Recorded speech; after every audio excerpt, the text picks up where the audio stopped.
Dos muitos sinais que Jesus deu durante sua vida na terra, um dos mais significativos aconteceu no alto do Monte Tabor, uma colina imponente, situada também na Galileia e que está a mais de 500 metros acima do nível do mar.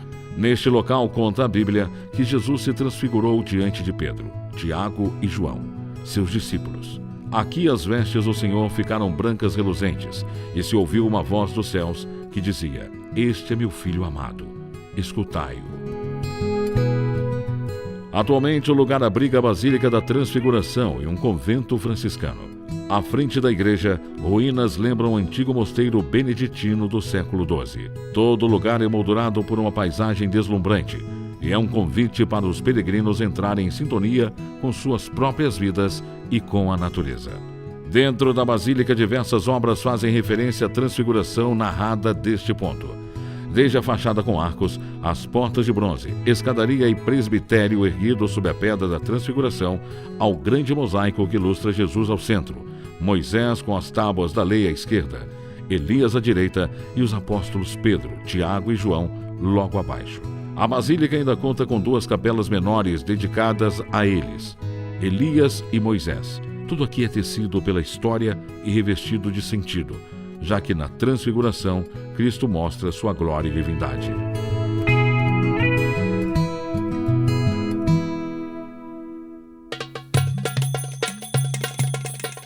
Entre muitos lugares que Israel apresenta como cenário de diversos acontecimentos históricos, nenhum se destaca com tamanha intensidade como a sua capital, a cidade de Jerusalém. Aqui, Jesus entra sabendo de seu destino e se entrega à paixão. A capital israelense está localizada em um planalto nas montanhas da Judéia e é considerada como uma das cidades mais antigas do mundo. Com uma população estimada em quase 800 mil habitantes, sua característica notável fica por conta da diversidade cultural, histórica e religiosa de seu povo. De clima mediterrâneo e temperatura oscilando entre dias de verão quentes e secos e invernos de temperatura mais amena, a capital israelense está a 60 quilômetros de Tel Aviv, e figura de forma significativa algumas questões conflituosas entre Israel e Palestina. Na arquitetura e cultura, o grande contraste local figura entre a área antiga e histórica e a modernidade da capital que se desenvolveu por além da muralha. Muro que limita a cidade velha, dividida em 4 bairros: armênio, cristão, judeu e muçulmano. Jerusalém é considerada sagrada por 3 grandes religiões: judaísmo, islamismo e, claro, o cristianismo. De acordo com cada crença, foi nesta cidade que os judeus construíram o templo. Foi onde Maomé subiu aos céus e o local onde Cristo foi crucificado. Na cidade antiga, muitos dos principais relatos bíblicos se desenrolaram e, por ter sediado tanta história, ser berço de diversas religiões e culturas e marcar a fé de milhões de pessoas ao redor do mundo, a cidade antiga de Jerusalém foi declarada Patrimônio da Humanidade em 1981.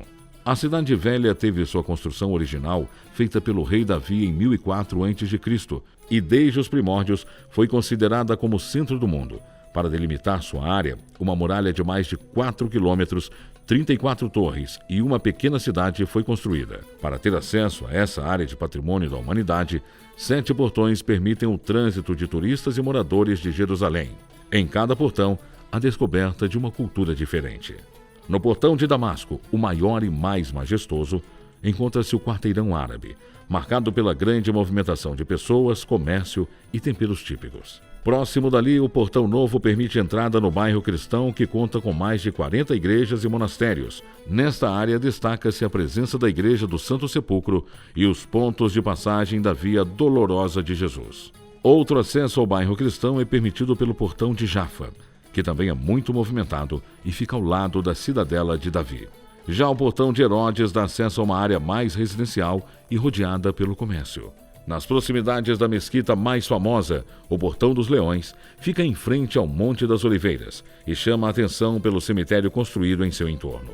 No quarteirão judeu, o portão que marca a muralha é conhecido como Portão do Lixo. É neste bairro que fica a tumba do rei Davi e um dos pontos de maior visitação do mundo, o Muro Ocidental, também conhecido por Muro das Lamentações. local sagrado para os judeus por ser parte do templo construído por Herodes e o local mais próximo do santuário dentro do templo. A origem do nome do Muro das Lamentações se explica na Idade Média, quando os judeus foram vistos nessa área lamentando a destruição do templo. Hoje o muro se tornou um símbolo das glórias passadas do povo judeu e marca a crença deste povo que deposita bilhetes, intenções e orações nas aberturas de suas pedras, como símbolo de amor e devoção por sua cidade santa. Por fim, o Portão de Sião é o que dá acesso ao bairro armênio. Marcado pela grande presença de artesanatos típicos, este quarteirão é o menor da Cidade Velha. Andar pela Cidade Velha é se sentir de fato dentro da história. Entre ruas de pedras, o comércio marca o dia a dia agitado que acontece por entre as muralhas. Mas o que atrai grande parte do turismo aqui são os passos de Jesus em sua Via Crucis, até chegar à crucificação, morte e ressurreição. Entre tantos lugares emblemáticos contidos na capital israelense, um monte situado ao leste da cidade antiga se faz sagrado para judeus, muçulmanos e cristãos. Com uma cadeia de colinas e 3 picos, o Monte das Oliveiras foi o local onde Jesus transmitiu muitos dos seus ensinamentos e deu início à sua paixão. É neste monte que está o jardim de Getsemane. Foi lá que Jesus, após a última ceia, se uniu em oração com discípulos na noite anterior à crucificação e aceitou entrar em Jerusalém para seguir os planos traçados por Deus.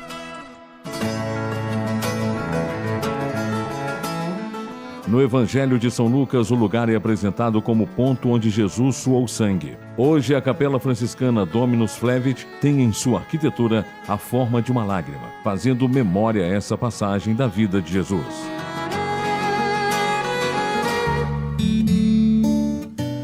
Também no Jardim do Getsemane está a Igreja de Todas as Nações, conhecida também como Igreja da Agonia, uma das mais belas de Jerusalém. No interior da construção, o silêncio e a pouca luz levam os peregrinos a uma reflexão acerca da paixão e entrega completa de Jesus. Ao chão, a pedra da agonia apresenta ao seu redor uma estrutura de ferro trabalhado em formato de coroa de espinhos, lembrando o sofrimento que Cristo sofreria. Foi nesta pedra que Jesus foi colocado na hora de sua agonia.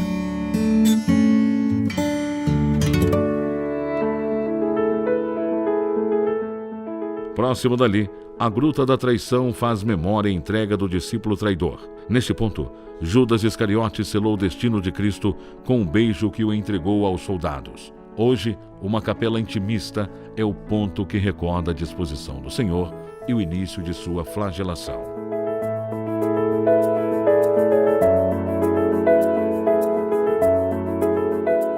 Após sua prisão, Jesus é colocado em uma cela e, conforme já previa, é negado 3 vezes pelo discípulo Pedro, marcando o episódio pelo cantar de um galo.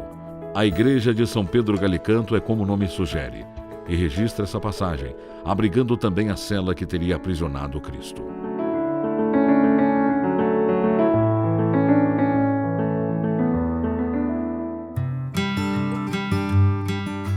Seguindo os passos de Jesus na Via Crucis, a história se estenderia até um ponto-chave na Cidade Velha de Jerusalém. E é na Basílica do Santo Sepulcro que peregrinos do mundo inteiro professam a fé e se aproximam desta história. A Basílica do Santo Sepulcro é, sem dúvida, uma das construções mais significativas da fé embasada na cristandade. Foi neste ponto que Jesus foi crucificado, morreu e ressuscitou 3 dias depois. O local da crucificação, conhecido como Gólgota, é relatado no Evangelho de São João e foi redescoberto pela rainha Helena, hoje Santa Helena, no ano aproximado de 330 d.C. Construída sobre pedras, a Igreja do Santo Sepulcro é mais modesta do que se imagina, diante de sua relevância dentro da história. Em sua entrada, o que logo se avista é um dos maiores símbolos da fé cristã, a Pedra da Unção, local onde o discípulo José de Arimateia colocou o corpo de Jesus Cristo logo após a crucificação e o perfumou para que fosse enterrado. A Pedra da Unção tem aproximadamente 1,70 m de comprimento e é reverenciada por peregrinos que se ajoelham e manifestam sua fé ao Senhor, que se fez homem e entregou sua vida naquela região. Logo atrás da pedra, um grande mosaico armênio retrata o corpo de Jesus sendo retirado da cruz e acompanhado pelas 3 Marias citadas na Bíblia: Maria Madalena, Maria de Cleófas e Maria, Mãe de Cristo. Em um nível superior à direita da Pedra da Unção está a Capela da Crucificação e o Altar do Calvário, locais administrados por católicos romanos e gregos ortodoxos. Foi neste ponto que a cruz de Jesus foi erguida e por baixo do altar é possível tocar a Pedra Santa, que segurou o maior símbolo da redenção humana. No Santo Sepulcro estão 5 das 14 estações da Via Crucis. Porém, um ponto alto da visita a este lugar cercado de simbolismo está em uma pequena capela, por onde é possível entrar em uma passagem estreita e visitar a tumba onde Cristo foi colocado morto e ressuscitou 3 dias depois.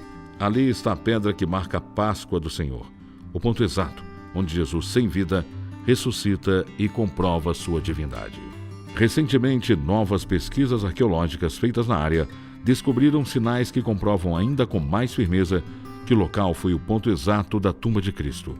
Em escavações cuidadosas, foi identificada uma nova placa de pedra onde estava entalhada uma cruz e havia se rachado ao meio. As descobertas estão exatamente de acordo com os relatos bíblicos acerca do sepultamento de Jesus. Atualmente, 6 comunidades cristãs dividem a guarda desta grande basílica e administram o lugar, que recebe a visita de milhares de pessoas todos os dias.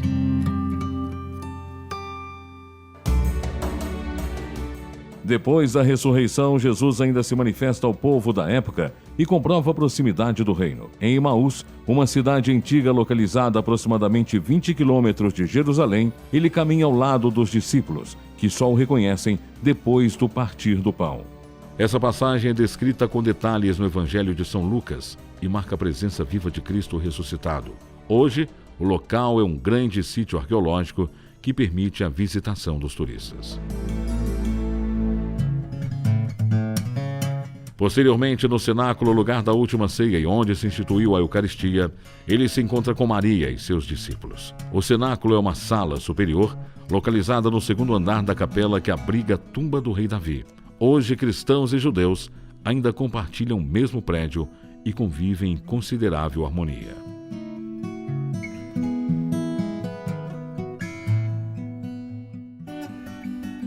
Seguindo os passos de Jesus, outro episódio importante acontece também em Jerusalém. É lá que Cristo sobe aos céus em sua gloriosa ascensão, em um ponto no Monte das Oliveiras, hoje recordado na Capela Ascensão, local onde milhares de peregrinos aceitam esperar na fila para entrar e visitar a pequena pedra onde aconteceu essa passagem. Estar em Israel e seguir os passos de Jesus é, ao mesmo tempo, beber da história de Maria, a serva fiel de Deus que disse sim ao seu plano salvador. A forte devoção mariana é muito presente em diversos grupos que visitam a Terra Santa.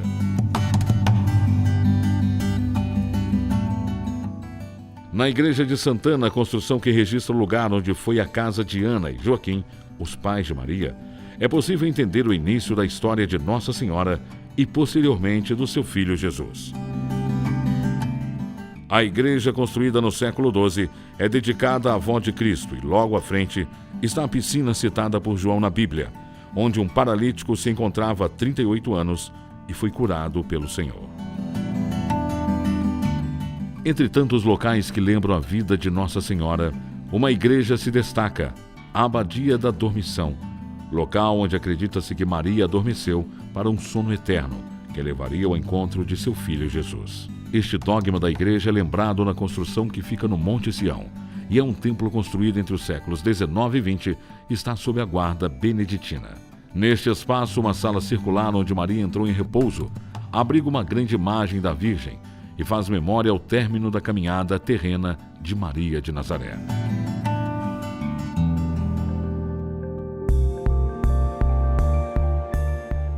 De fato, são muitos os destinos que instigam a visitação em Israel. Seja em diversas igrejas que registram a passagem de Jesus na terra, como a igreja do Pater Noster, onde Cristo ensinou aos apóstolos a oração mais conhecida de todos os tempos, o Pai Nosso, ou o passeio por sobre o deserto, onde o Salvador sofreu as tentações. Andar por essas terras é vivenciar de forma concreta uma parte da história experimentando a diversidade cultural e fortalecendo a fé. Entre histórias e culturas, tradições e crenças, Israel se desenha como o destino ideal para quem busca o encontro com a fé e com a diversidade. São muitos os pontos que marcam a visita à Terra Santa. Andar por aqui é vivenciar e entender grandes episódios da história mundial. Visitar Jericó, mergulhar no Mar Morto, saborear e instigar novos paladares.